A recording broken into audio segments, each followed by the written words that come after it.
le journal.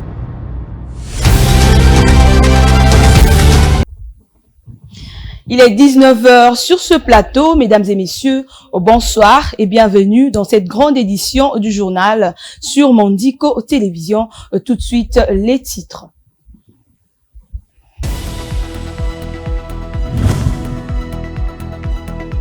Mauvaise surprise pour les habitants de Kimvula dans le Congo central. Des Mobondo ont fait leur apparition dans le territoire qui est en proie à des attaques de cette milice. Plusieurs ressortissants de ce coin sont venus auprès de la vice-primature de l'Intérieur pour protester contre cette nouvelle insécurité.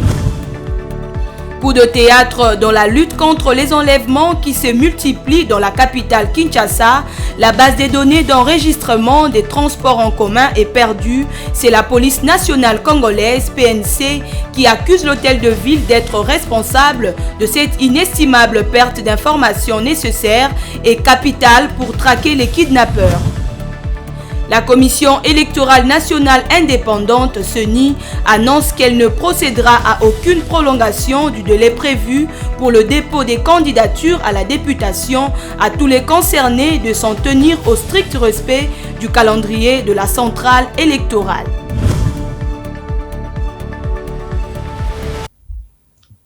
Plusieurs femmes ressortissantes de la province du Congo central, précisément de Kimvula, ont lors d'un sit-in tenu devant le ministère de l'Intérieur alerté les autorités de la présence de la milice Mobondo dans leur milieu. C'est cette milice qui est à la base de l'insécurité grandissante dans le Grand Bandundu. Suivez.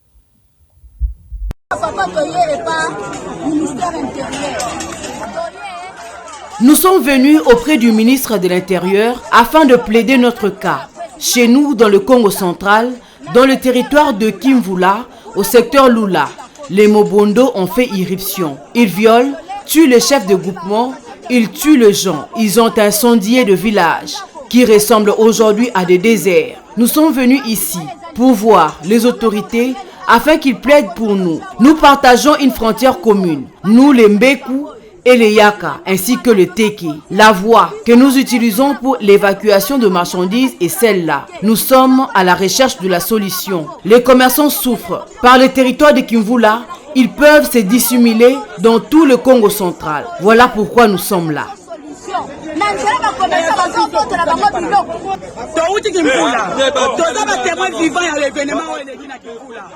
Nous sommes des témoins vivants de cette insécurité. Nous sommes à la recherche de la solution auprès du président de la République et du ministre de l'Intérieur. Les assaillants sont déjà dans nos murs. Ils massacrent, tuent, égorgent même le chef de groupement.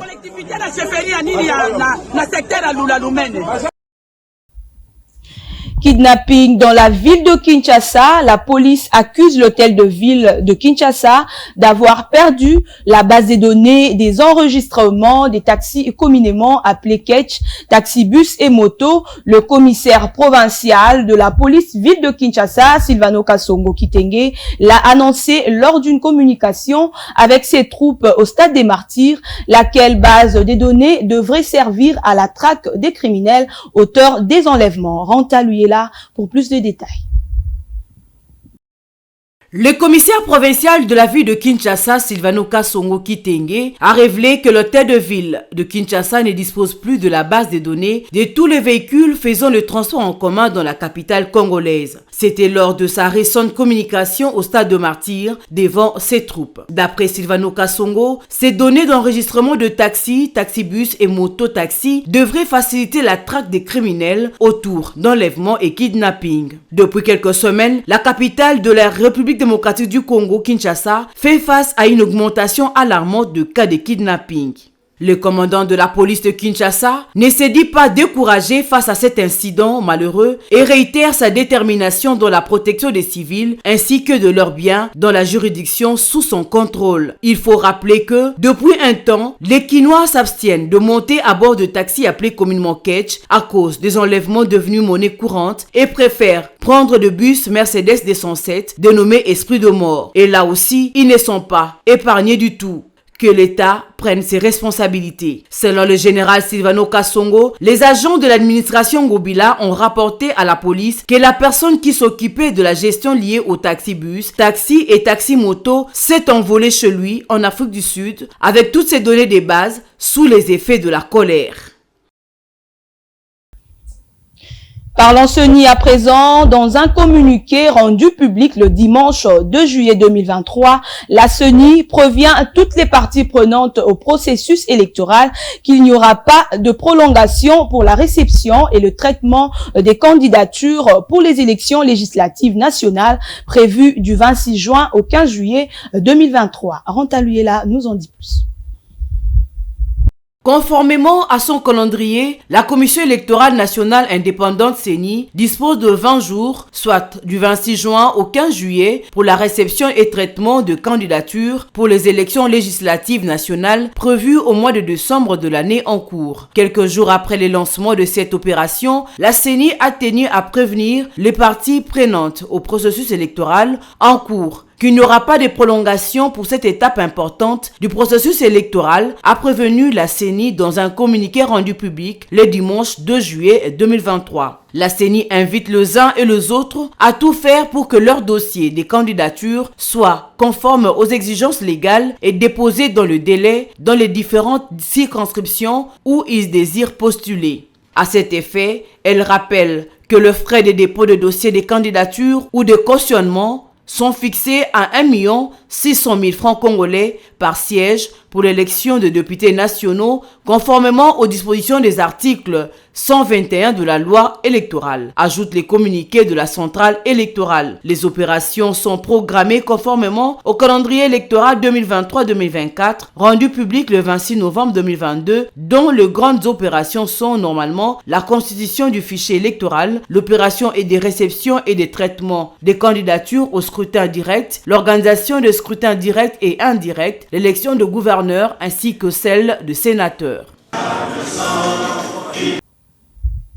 Et dans ce même chapitre, les élections qui approchent suscitent déjà beaucoup de remous à plusieurs niveaux dans le pays. Dans ce contexte, il y a la dernière communication de son éminence, le cardinal Fridolin Ambongo Besungu à Kikwit, en la province du Kwilu, où il s'en est pris durement aux fausses promesses des politiques au peuple, dont il a recommandé plus de maturité. Suivez un extrait de son prêche. Jésus a fini son mandat ici sur cette terre et voilà des bons cœurs, il retourne auprès de son Père. Il n'a pas cherché, comme nous aimons le dire au Congo, à faire un glissement. Jésus n'a pas glissé. Jésus n'a pas prolongé indûment et injustement son mandat sur cette terre.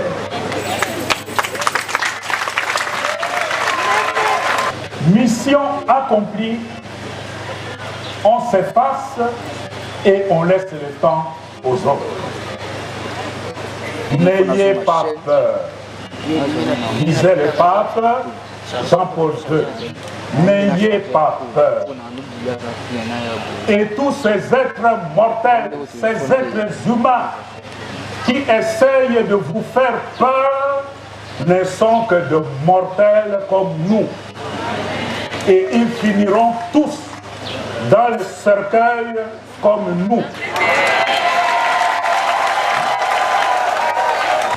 Au niveau du pays, le pays va très mal. Le Congo va mal. Et qu'on ne vous trompe pas. Il y en a qui vous tiendront des discours en vous faisant voir que vous êtes au paradis. Si c'est ça le paradis, le Congo d'aujourd'hui, je ne veux pas aller au paradis.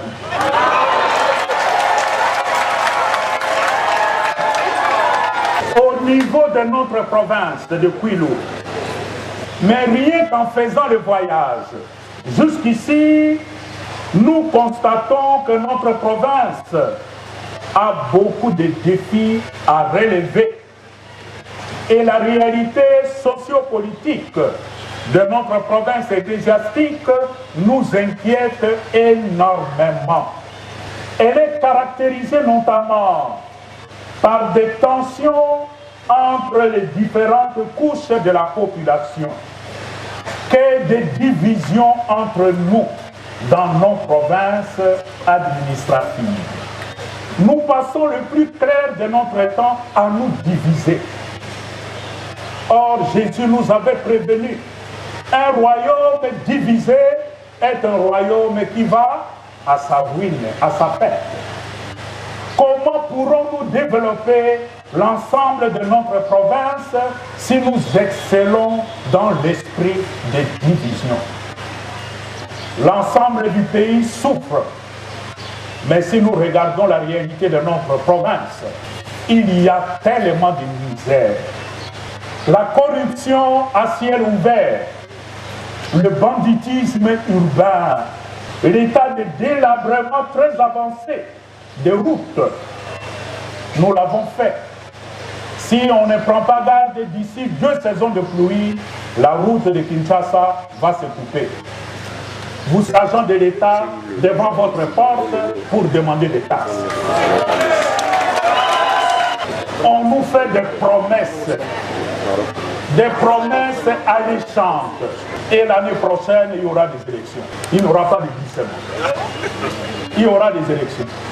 Et ces gens-là vont venir ici pour vous tenir encore des promesses et vous allez les applaudir et leur donner votre voix.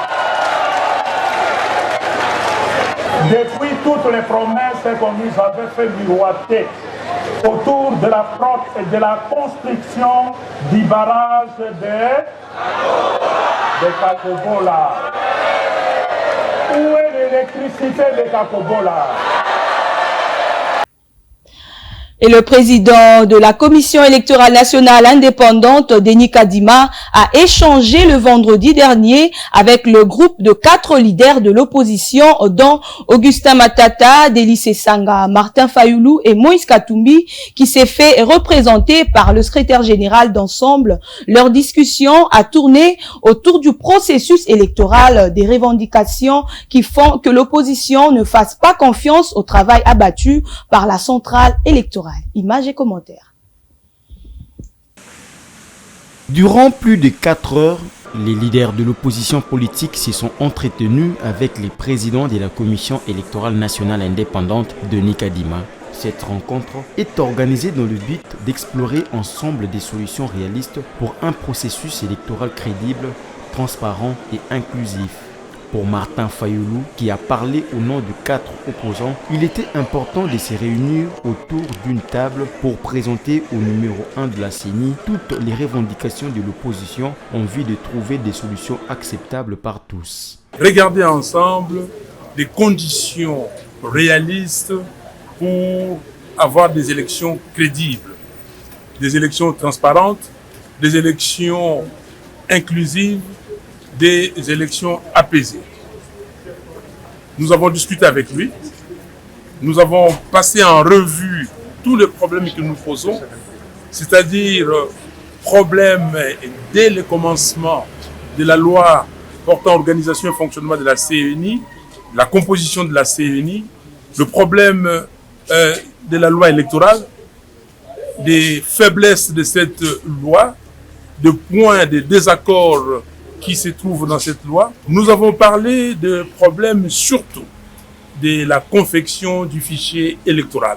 Auditer le fichier électoral par une maison d'audit réputée internationale et indépendante ne va en rien ralentir le processus électoral déjà en cours, a ajouté Martin Fayoulou.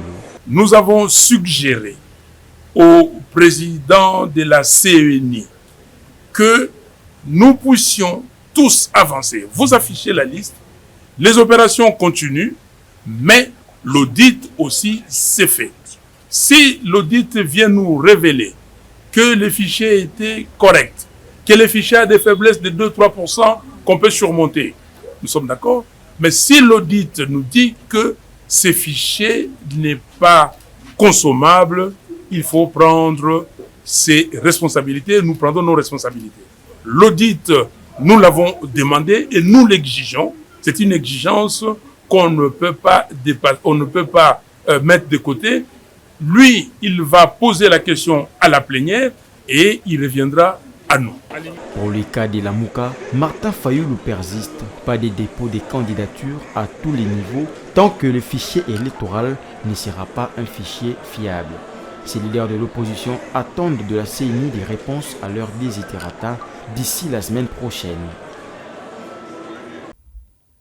Et changeons de chapitre à présent, le président de la République, Félix Tshisekedi, a pris part au 23e sommet ordinaire des chefs d'État et des gouvernements de la communauté économique des États de l'Afrique centrale, relever le défi du financement de la communauté pour accélérer au processus d'intégration de la région Afrique et soutenir la mise en œuvre de sa réforme institutionnelle. C'est au cours de ce thème que se sont déroulées ces assises des questions sécuritaires dans la crise dans l'Est de la République démocratique du Congo a été également au menu. Suivez.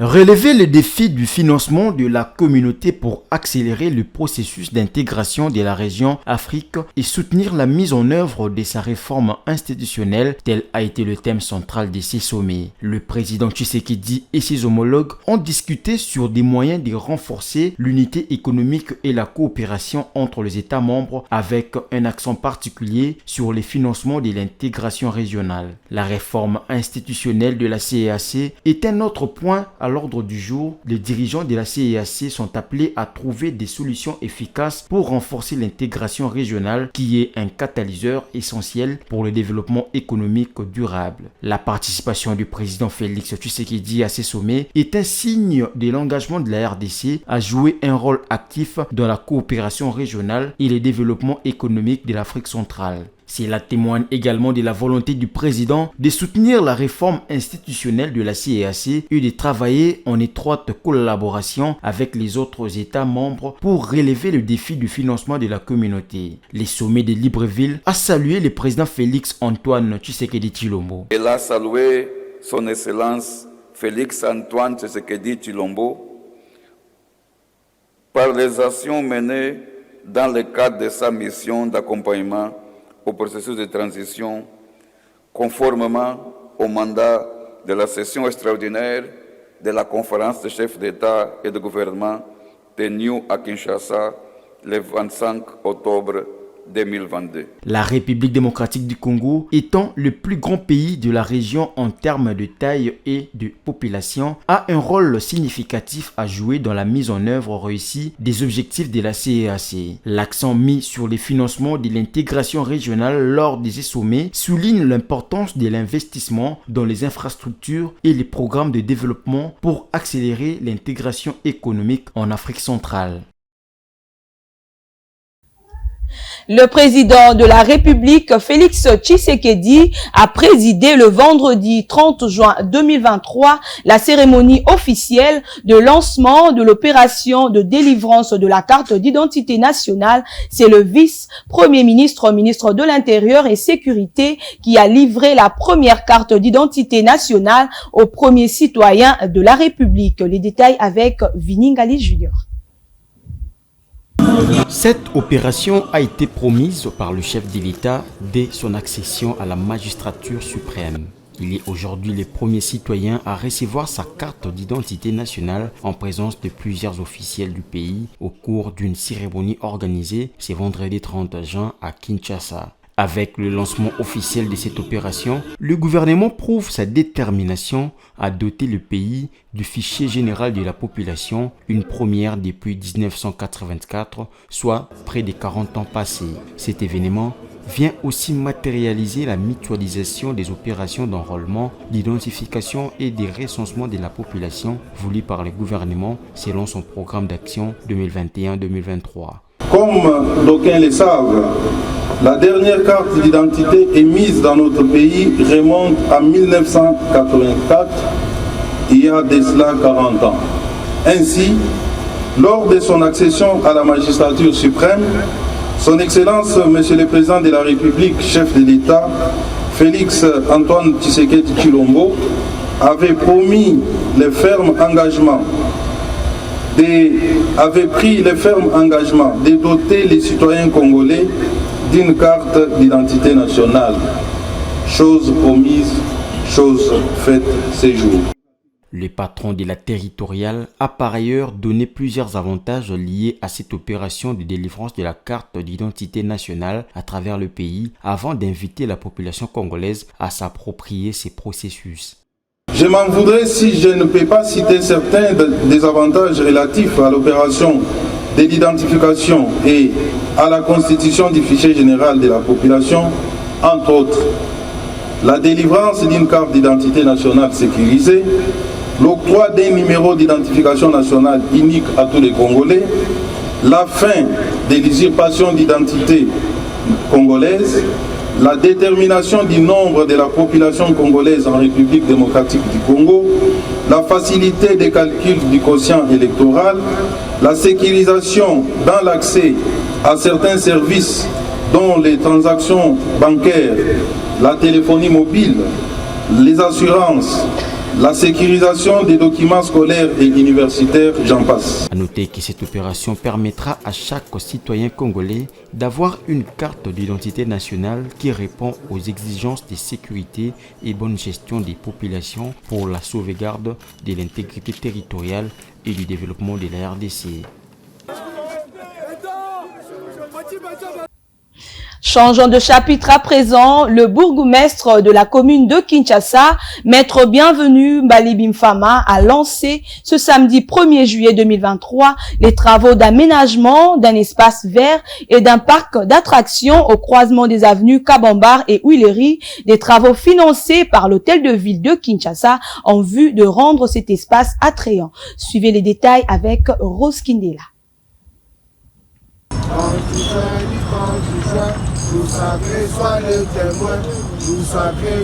Au cours de cette cérémonie, le bourgmestre de la commune de Kinshasa a dévoilé la maquette de l'édifice qui sera érigé à cet endroit. Maître Bienvenu Mbalibi a procédé par la même occasion à la plantation à titre symbolique des arbres et pelouses. À en croire le bourgmestre, ces travaux s'inscrivent dans le cadre du programme Kinbopeto, initié par le gouverneur Gentilini Bilambaka, qui consiste à rendre la capitale congolaise salubre. Nous, au niveau de l'exécutif communal de Kinshasa, nous nous sommes dit qu'il fallait changer la face des choses. Là où c'était une poubelle, nous voulons rendre ces lieux un bel espace, un espace vert, un espace attrayant. Et c'est la volonté de bien faire qui nous anime. Vous savez, nous avons toujours l'amour du beau. Nous voulons toujours voir des belles choses. C'est pourquoi nous sommes déterminés à rendre cet espace beau, cet espace attrayant. Et je répète la phrase que nos autorités de la ville ont toujours prononcée. Avec un peu de volonté, on peut transformer cette ville. Avec un peu de volonté, on peut transformer ce pays. Il y a quelques mois passés, le terrain Wenge à la commune de la Gombe, c'était vraiment une poubelle, une grande poubelle, un abri de malfaiteurs où on chiait partout là. Mais quand les autorités de la ville ont pris la décision de rendre cet espace-là attrayant, aujourd'hui, si vous allez voir le terrain Wenge, vous allez vous étonner. Nous voulons suivre l'exemple de nos autorités en rendant cet espace vraiment attrayant. Par ailleurs, le bourgmestre de la commune de Kinshasa a remis quelques matériels au chef de service de l'environnement pour la réalisation de ces travaux tout en l'appelant à une gestion responsable de cela. Notons que ces travaux ont une durée de 60 jours, soit à peu près 2 mois. Il convient de noter qu'un autre espace vert ainsi qu'un parc d'attractions appelé Parc de Kinshasa ont aussi été érigés il y a quelques années le long du boulevard Lumumba dans la commune de Limete dans le cadre du projet d'embellissement de la ville-province de Kinshasa. Signalons que cette cérémonie a connu la participation du bourgmestre adjoint de la commune de Kinshasa, Maître Prince Lekola Esoko, ainsi que des chefs des quartiers, des différents chefs des services et des brigades d'assainissement en présence d'une grande foule de la population réunie à cet effet. Parlons sport à présent. Le terrain historique de basketball situé à la place commerciale de la 7e rue résidentielle dans la commune de Limete a été réhabilité le samedi 1er juillet dernier par la division Afrique de la National Basketball Association NBA Africa en collaboration avec la société Africa Development Solutions ADS. C'est le gouverneur de la ville Jean Tiningobila qui a procédé à la coupure du ruban symbolique en présence des autorités politiques, administratives et sportives de la République démocratique du Congo. Suivez les détails. Le terrain historique de basketball de la place commerciale à la 7e rue Limete a été inauguré le samedi 1er juillet 2023 en présence de plusieurs autorités politiques, administratives et sportives de la République démocratique du Congo. D'après le président directeur général de la NBA Africa, Victor Williams, la réhabilitation de ce terrain de la 7e rue Limete s'inscrit dans le cadre des projets que la NBA Africa et son partenaire ADS initient en vue d'offrir à la jeunesse africaine une éducation par le basketball, mais également l'aider à s'imprégner des nouvelles technologies. Il a par ailleurs justifié le choix de la ville de Kinshasa pour exécuter ces projets par le fait qu'elle possède une riche tradition de basketball. Ce terrain est équipé de l'énergie solaire pour permettre aux jeunes de jouer la nuit comme le jour. En outre, il dispose de 2 salles dotées du matériel informatique pour aider les jeunes à se former aux nouvelles technologies en dehors du basketball. Prenant part à cette cérémonie, la star de la NBA d'origine congolaise, Didier Mbenga, a souligné l'importance du terrain de basketball de la 7e rue Limete. Ce terrain particulièrement c'est important pour moi parce que j'ai joué ici et je voudrais que ces jeunes profitent en leur donnant tous les moyens nécessaires. Parce qu'en termes de résultats, le Congo, c'est lui qui a plus de résultats au niveau NBA. En marge de l'inauguration de ce terrain de basketball, un tournoi réunissant 200 jeunes filles et garçons sera organisé sur ce lieu. Rappelons que NBA Africa est une entité autonome créée en mai 2021 qui gère les activités de la NBA en Afrique, notamment la Basketball African League et les entités de la Ligue au Caire, à Dakar et à Lagos. La NBA a une longue histoire en Afrique et a ouvert son siège africain à Johannesburg, en Afrique du Sud, en 2010. L'année dernière, la NBA Africa a touché plus de 8 millions de jeunes à travers le continent grâce au développement du basketball, à la programmation axée sur les compétences de vie et à l'engagement sur les réseaux sociaux.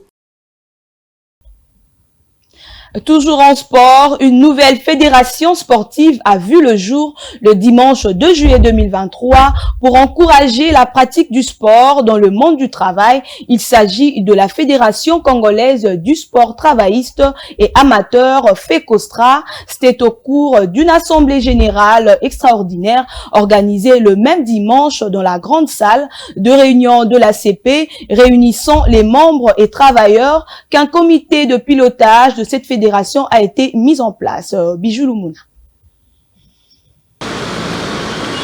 Le président du comité de pilotage de la Fédération congolaise du sport travailliste et amateur, en sigle FECOSTRA, a au cours de l'Assemblée générale extraordinaire tenue le dimanche dernier, rappelé quelques objectifs fondamentaux de la FECOSTRA, notamment l'organisation des compétitions sportives amateurs pour les travailleurs sans distinction d'âge, des sexes, de race ou des tribus, et assurer la participation régulière aux manifestations et compétitions officielles, pour ne citer que cela.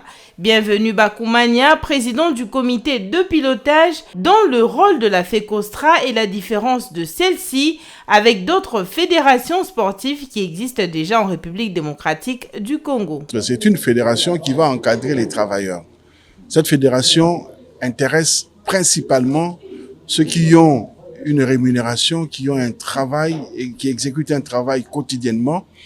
Et pendant les heures de leur loisir, nous venons beaucoup plus pour encadrer, pour structurer, pour organiser les compétitions en faveur des travailleurs. C'est dans l'intérêt des travailleurs que nous mettons en place cette structure. Nous ne serons pas dans les bureaux, nous serons sur le terrain, nous allons organiser des compétitions, nous allons organiser des journées scientifiques et pédagogiques. Du côté de travailleurs, on se réjouit de la naissance de cette fédération qui va répondre à un besoin réel pour la bonne santé de travailleurs qui sont souvent occupés pendant de longues heures et des semaines de travail sans pratiquer le sport, pourtant essentiel pour le bien-être. Je suis heureux de la naissance de cette nouvelle association qui existait ailleurs, sauf chez nous. Et c'est un grand jour aujourd'hui de voir la fédération naître ici. Et les statuts sont intéressants et je suis sûr qu'on va faire du bon travail. Quand on travaille, il y a des stress, il y a des frustrations, il y a la fatigue et on est toujours immobile. Mais avec le sport, il y a lieu de dégourdir les membres, de se relaxer et d'avoir un mental fort.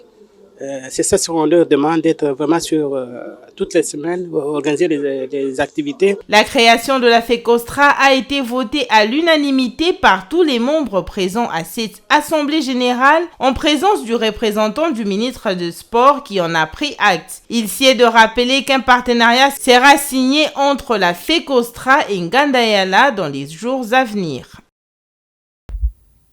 Et pour terminer, rendons-nous en province du Maniema où 1 litre d'essence se vend à 5 $ à Kindu. Les pétroliers locaux annoncent la fermeture de toutes les stations dans 48 heures. Explication dans cet élément. Suivez.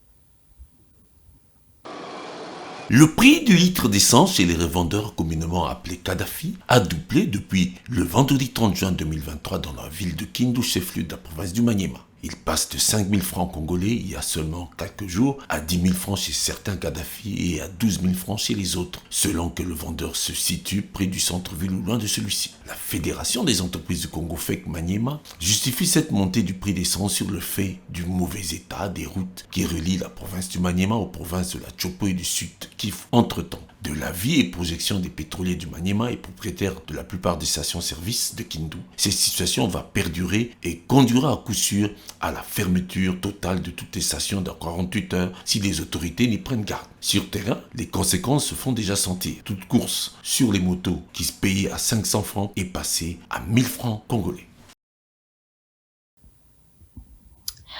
Avant de refermer ce journal, mesdames et messieurs, je vous prie donc de suivre le rappel des titres.